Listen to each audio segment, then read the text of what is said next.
জীবনের একটা আশ্চর্য রকম সৌন্দর্য আছে, যা বলা হয়েছে তার চেয়ে অনেক বেশি বলবো বলবো বলে কখনোই বলা হয়নি। জীবনের একটা চিরায়ত ব্যাপার আছে, ক্ষণিকের অনুভূতি আলোড়িত করে বটে, তা নিমিষেই হারিয়ে যায় অতলান্তিকে তলে, আর সেগুলো সাবকনশাসেও থাকে না অবশিষ্ট। জীবন আমাদের আজ টেনে রেখেছে, সামনে আরো পাবো বলে, যা কিছু হারিয়ে ফেলেছি তার দীর্ঘশ্বাস বহন করব বলে।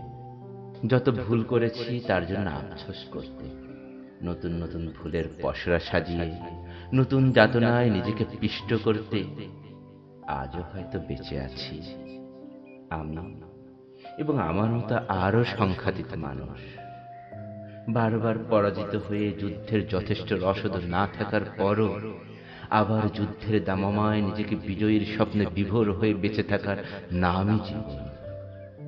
আজের পাহাড় সম অনতিক্রম পথ দেখেও তারও দীর্ঘ পরের পথের মুক্ত প্রান্তরে নিজেকে অধিষ্ঠিত করার অদম্য বাসনায় জীবন।